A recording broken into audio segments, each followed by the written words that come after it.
عاوزين نعمل كحك يكون زي المحلات بالظبط، طعمه حلو والكحكايه تكون محتفظه بنقشتها ما تنفش مننا في الفرن ويكون لونها جميل. عايزينه يكون بيدوب في البق وفي نفس الوقت الكحكايه متماسكه وماسكه نفسها وبتتقطم معانا. عاوزين نعمل الكحك يقعد معانا فتره طويله ونقدر ان احنا نخزنه لفتره طويله وفي نفس الوقت يكون خفيف على المعده ومريح وما يتعبناش. كل المواصفات دي موجوده في وصفه الكحك بتاعتي من السنه اللي فاتت. النهارده انا هعمل معاكم نفس وصفه الكحك بتاعت السنه اللي فاتت، ولكن مع بعض الملاحظات اللي هتخلي الكحك انه مستحيل ينفش معانا في الفرن، هيحتفظ بنقشته، ايه هي طريقه السوا، ايه هي التركات اللي تخليه يطلع معانا مظبوط، طعمه احلى من المحلات بكتير جدا جدا. كل اللي جربوه قالوا احلى من المحلات واحلى من الجاهز بكتير. بس قبل ما نبتدي الفيديو، لو اول مره تشوفوني انا اسمي ناديه، ما تنسوش تشتركوا في القناه ولايك وشير لو عجبكم الفيديو. اول حاجه عايزه اكد انه دقيق حلو وسمنه حلوه يبقى كحك حلو. عايزين دقيق تكون جودته كويسه جدا. هنحتاج كيلو من الدقيق بما يعادل 7 كوبايات معياريه لو هتملوا الكوبايه بالمعلقه زي فيديو سينامون رولز، و6 كوبايات ونص معياريه لو انتوا هتملوا الكوبايه من الكيس على طول. هنحط على كيلو الكحك نص معلقه صغيره من الملح عشان تعزز النكهه، وهنحط عليه كمان معلقه ونص كبيره من الحليب البودره، حليب نيدو يعني، معلقه ونص صغيره من البيكنج باودر. انا مستخدمه دي عادي جدا، دي متعدد الاستخدامات، ولكن جوده الدقيق عندي هنا كويسه، فحباكم تستخدموا دي كويس لو ما كنتوش هتستخدموا دقيق الكحك او دقيق البسكوت. طبعا ممكن تزودوا اي ريحه من روائح الكحك، محلب بقى، فانيليا، اي حاجه، دي حاجه ترجع لكم. انا حطيت ربع معلقه صغيره من المحلب، ممكن تحطوا فانيليا، ممكن ما تحطوش حاجه خالص. السمنه لازم تكون جودتها كويسه، سمنه حلوه يعني كحك حلو. ممكن تعملوا حاجه بمقادير حلوه جدا، وفي نفس الوقت لما تكون المكونات مش حلوه يطلع طعمها وحش، وفي الاخر بيبقى العيب في المكونات مش في المقادير. فانا حابه اكد ان احنا نستخدم نوع سمنه كويس. هنحتاج نص كيلو من السمنه لكيلو كحك، نص كيلو من السمنه بما يعادل كوبايتين معياريتين وعليهم معلقتين كبار من السمنه. للناس اللي ما عندهاش ميزان انا بدي كل الاختيارات. انا طريقتي مختلفه شويه عن اي طريقه، في ناس عايزاها على السخن وفي ناس عايزاها على البارد، انا بعمله على السخن والبارد الاثنين في نفس الوقت. باخد كميه من السمنه بما يعادل يعني 3 أو 4 معالق، ممكن اقل وممكن اكتر. عايزينه على السخن قوي ممكن تقدحوا السمنه كلها، عاوزينه على البارد ممكن ما تقدحوش خالص. بس الطريقه دي ممتازه بتخلي الكحك يطلع زي المحلات بالظبط. اخدت بما يعادل 4 معالق من السمنه وهقدح ال4 معالق دول فقط. الطريقه دي هتخلي الكحك يطلع معاكم طعمه حلو جدا ويقعد فتره طويله ويكون في نفس الوقت خفيف. هنحط على السمنه وهي مقدوحه كده معلقتين كبار من السمسم المتحمص، وهخلي السمسم ياخد غلوه بس مع السمنه وهي بتقدح كده، يعني يفور كده معاها. وبعد كده هعمل حفره في الدقيق واحط جواه السمنه اللي انا قدحتها. كده احنا قدحنا كميه من السمنه علشان الكحك يقعد معانا فتره طويله ويبقى طعمه حلو جدا برضو في نفس الوقت، ولكن ما قدحناش كل كميه السمنه علشان هتبقى صعبه وتقيله جدا على المعده. وبعد كده بقيت كميه السمنه بحطها في الكسرولة او في الطاسه اللي انا كنت لسه حطها على النار، وهي سخنه كده بحرارتها السمنه هتسيح فيها. كده انا الجزء الثاني من السمنه بعمله على الدافي، يعني لا على البارد ولا على السخن، هيبقى على الدافي. الكحك ده هيكون خفيف جدا وتقدروا تاكلوا منه كميه كبيره، وفي نفس الوقت هيقعد معاكم فتره حلوه جدا. هقلب بس المكونات دي بالسباتولا او بالمعلقه لانه برده لسه سخن، مش هينفع ان انا احط ايدي فيه، ولكن انا بحب ان انا استخدم ايدي في الوصفات المهمه، يعني ما استخدمش العجان لاني عارفه ان مش معظم الناس عندها عجان، فانا ناويه ان انا استخدم ايدي. هنبس بقى الكحك ودي حاجه مهمه جدا، بس قبل ما بس الكحك انا برتب لكم خطوات. نخمر الخميره. هنحتاج تلت كوبايه من الميه الدافيه وعليها معلقتين كبار من السكر ومعلقه كبيره من الخميره الفوريه او الخميره العاديه. هنقلبهم كده وهنسيبهم على جنب يتخمروا لمده 10 دقايق او ربع ساعه على ما بس الكحك، لانه عمليه بس الكحك هتاخد لها تقريبا من 10 دقايق ل 15 دقيقه كاملين. دي اهم خطوه في الكحك، ودي اللي بتخلي الكحك مظبوط وطعمه حلو وما ينفش ولونه يبقى جميل، وكل الحاجات الحلوه اللي احنا عايزينها دي بتعتمد على البس.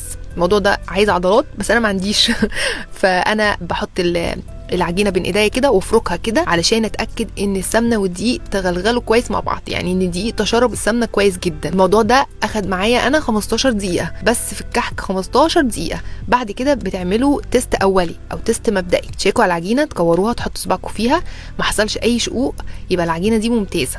هنكمل بقى الخطوه اللي بعد كده ونحط عليها الخميره بتاعتنا. طبعا الخميره فارت زي ما انتم شايفين، هحطها على العجينه.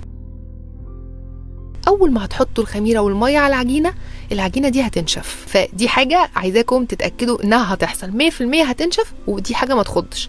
مش هعجن، هلم العجينه مع الميه فقط. يعني انا بلم المكونات، يعني وانس ان احنا نحط السوائل على دقيق ما نعجنش كتير علشان الجلوتين، فهلمها بس وانس انها تتلم كده هشيك عليها مره تانية، لانه اول ما بنحط عليها الميه بتنشفها شويه، فهشيك عليها واشوف العجينه دي قوامها عامل ايه. طبعا انا بستخدم ايدي لانها افضل بكتير جدا من العجان، تخليني احس بالعجينه وما تبوظش العجينه معايا. يعني حتى كمان لو عندكم عجان انا افضل كمان تستخدموا ايديكم.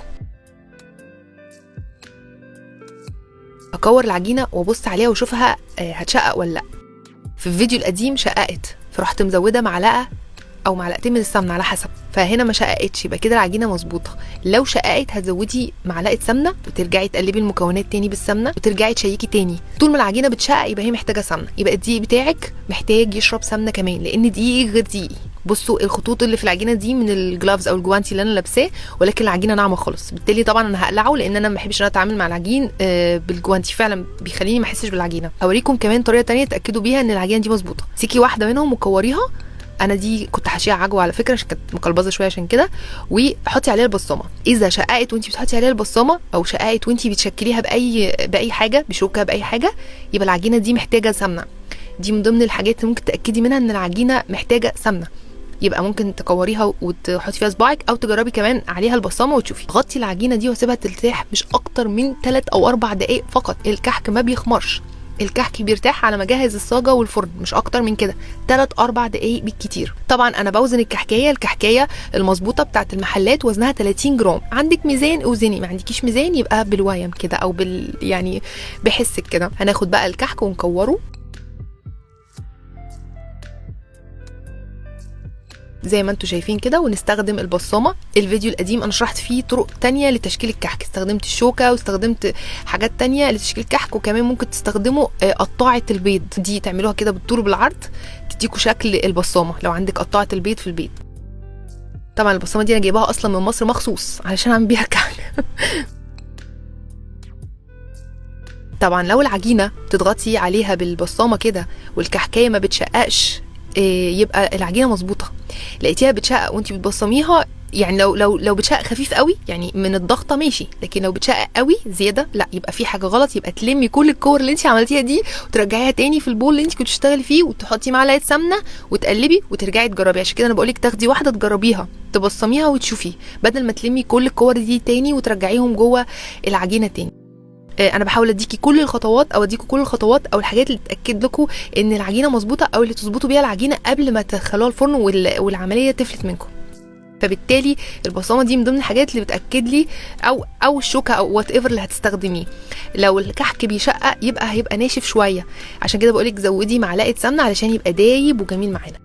المقادير اللي انا مديها لكم دي هتطلع معاكم الكحك مظبوط جدا. بصوا هيخش الفرن على درجه حراره 180، يعني هياخد من 10 دقايق لربع ساعه من غير اي حاجه خالص، هيطلع شكله جميل ومظبوط كده اهوت. ممكن تولعوا عليه الشوايه لو انتوا حابين تدوله بس اللون اللي انتوا عايزينه. انا عن نفسي يعني ما ولعتش عليه الشوايه قوي، يعني هو اوريدي كان واخد اللون. لو انا حابه ازود كنت ممكن اولع الشوايه، بس انتوا ممكن تولعوا عليه الشوايه. طبعا بتراقبوه من تحت، تشوفوا خد لون من تحت خفيف، بياخد له تقريبا ربع ساعه، وبعد كده ممكن تولعوا عليه الشوايه لو حابين تدوله لون من فوق. طبعا بتحطوا عليه السكر بعد ما يبرد تماما علشان ما يعجنش. ده شكله، النقشه زي ما هي، حتى حجم الكحكايه زي ما هي، مفيش اي حاجه فيها اتغيرت، مظبوطه خالص.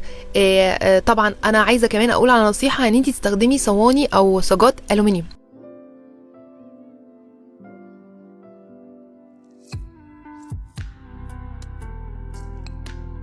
الالومنيوم بيخلي الكحكايه سواها حلو جدا. يعني الصاج اللي انا استخدمته ده كان حلو، ولكن استخدمت صاج تاني الومنيوم كان احلى كمان في التسويه من ده. تاخد لون كده من تحت ومن فوق نقشتها زي ما هي. بصوا بقطعها بتتقطع معايا، مش بتتفرفت 50 حته، بس في نفس الوقت دايبه زي ما انتوا شايفين. يعني مجرد تقطموا منها قطمه كده هتحسوا انها بتدوب في بقكم. هو ده كحك المحلات بالظبط. اللي جرب الكحك ده السنه اللي فاتت، يعني كل التعليقات كانت بتقول انه زي العبد واحلى من العبد بكتير. انا من زمان ما اكلتش العبد بصراحه، هو كان حلو بس انا من زمان ما اكلتوش. دي واحده كنت حاشيها بالعجوه، حبيت بس اوريكم الشكل اللي بالحشوه. لو عايزين فيديو للحشوه عرفوني. وده شكل الكحك النهائي. وبس كده، اتمنى ان الفيديو يكون عجبكم. ما تنسوش تجربوا الكحك وتقولوا رايكم فيه، وتحطوا صوركم على الجروب بتاعي على الفيسبوك، واشوفكم ان شاء الله المره الجايه في فيديو جديد.